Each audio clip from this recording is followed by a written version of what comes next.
25 കൊല്ലത്തിന് ശേഷം കാർഗിൽ യുദ്ധത്തിൽ പാകിസ്ഥാൻ സൈന്യത്തിൻ്റെ പങ്കാളിത്തം തുറന്ന് സമ്മതിക്കുന്നു പാകിസ്ഥാൻ. ഇന്ത്യയുമായുള്ള യുദ്ധത്തിൽ നിരവധി പാക് സൈനികർ കൊല്ലപ്പെട്ടെന്ന് പാകിസ്ഥാനിലെ സൈനിക മേധാവി പറയുന്നു. പാകിസ്ഥാനുമായുള്ള 1971 യുദ്ധത്തിന് ശേഷം ഇപ്പോൾ അനുരഞ്ജന ചർച്ച നടത്താൻ ബംഗ്ലാദേശ് തയ്യാറാകുന്നു എന്നുള്ളത് മറ്റൊരു കാര്യം. P James, welcome back to morning show. ഇടയ്ക്ക് അത്യാവശ്യം വന്നു അതാ അങ്ങോട്ട് പോയത്. പി ജെയിംസ്, യഥാർത്ഥത്തിൽ ഈ കാർഗിലിൽ ഞങ്ങൾ ഇടപെട്ടില്ല എന്ന രീതിയിലായിരുന്നല്ലോ അവരുടെ ഇതുവരെയുള്ള നിലപാടുകൾ. ആ നിലപാട് മാറ്റാനുള്ള രാഷ്ട്രീയ സാഹചര്യം എന്തായിരുന്നു പാകിസ്ഥാനിൽ? SKN ഒരുപക്ഷെ നമ്മളെയൊക്കെ അമ്പരപ്പിക്കുന്ന ഒരു വെളിപ്പെടുത്തലാണ് ഈ കഴിഞ്ഞ മണിക്കൂറുകളിൽ പാകിസ്ഥാന്റെ സൈനിക മേധാവി അസിം മുനീർ വെളിപ്പെടുത്തിയിട്ടുള്ളത്. അദ്ദേഹം തുറന്നു പറഞ്ഞിരിക്കുന്നു, കാർഗിൽ യുദ്ധത്തിൽ ഇന്ത്യക്കെതിരെ പാകിസ്ഥാൻ ആർമി സൈന്യം നേരിട്ട് പങ്കാളിത്തത്തോടെയാണ് ഇന്ത്യക്കെതിരെ യുദ്ധം ചെയ്തത്.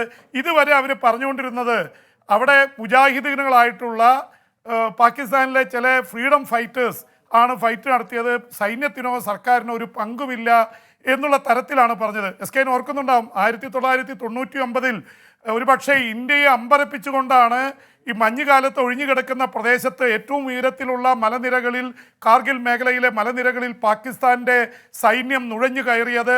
അത് ആട്ടിടയന്മാരാണ് കണ്ടെത്തിയത്. പിന്നീട് ഇന്ത്യക്ക് വല്ലാത്ത സമയമായിരുന്നു. കാരണം ആദ്യത്തെ ഒരു സ്പെല്ലിൽ സത്യം തുറന്നു പറഞ്ഞാൽ ഇന്ത്യ തോൽക്കുകയായിരുന്നു.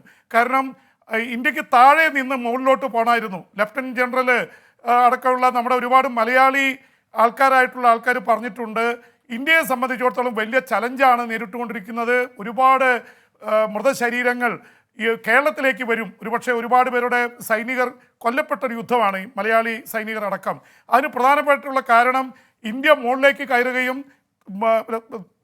മുകളിൽ നിന്നുകൊണ്ട് പാകിസ്ഥാൻ സൈന്യം ഇന്ത്യയെ വെടിയുതിർക്കുകയും ചെയ്യുകയായിരുന്നു. നൂറുകണക്കിന് ഇന്ത്യൻ സൈനികർ കൊല്ലപ്പെട്ടൊരു സംഭവമാണ്. പക്ഷേ ഇന്ത്യ നടത്തിയ ഒരു ഓപ്പറേഷൻ, കാരണം ആദ്യം ഇന്ത്യ ഉപയോഗിച്ചിരുന്നത് മിഗ് അടക്കമുള്ള സോവിയറ്റ് നിർമ്മിത യുദ്ധവിമാനങ്ങളായിരുന്നു. ഒരുപക്ഷെ ഇസ്രായേൽ അടക്കമുള്ള അമേരിക്ക അപ്പുറത്തായിരുന്നു അടക്കമുള്ളവർ പറഞ്ഞത്, നിങ്ങൾ മിറാഷ് 2000 ഫ്രഞ്ച് യുദ്ധവിമാനം വെച്ച് കാർപ്പറ്റ് ബോംബിംഗ് നടത്തണം എന്നുള്ള ഉപദേശം കൂടി കണക്കിലെടുത്താണ് ഇന്ത്യ ആ വാർഫയറിൽ ഇത് മാറ്റിയത്.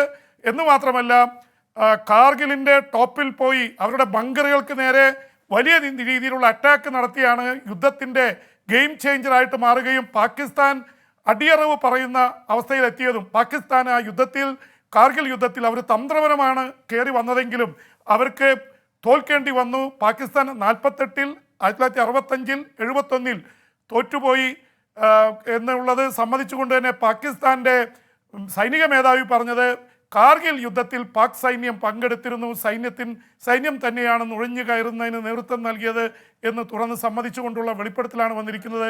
ഇന്ത്യ പ്രതികരിച്ചിട്ടില്ല. എന്തായാലും SKN ഇതൊരു വല്ലാത്തൊരു വെളിപ്പെടുത്തലാണ്. കാരണം പർവേസ് മുഷറഫ് ആയിരുന്നു അന്ന് പാകിസ്ഥാൻ്റെ സൈനിക മേധാവിയായിരുന്ന, പിന്നീട് പ്രസിഡൻ്റായിട്ടുള്ള ആൾ. മുഷറഫാണ് യുദ്ധത്തിന് നേതൃത്വം നൽകിയത്. മുഷറഫ് തൻ്റെ പുസ്തകത്തിൽ ലൈൻ ഓഫ് ഫയർ എന്ന പുസ്തകത്തിൽ ഇത് തുറന്നു പറഞ്ഞിട്ടുണ്ട്.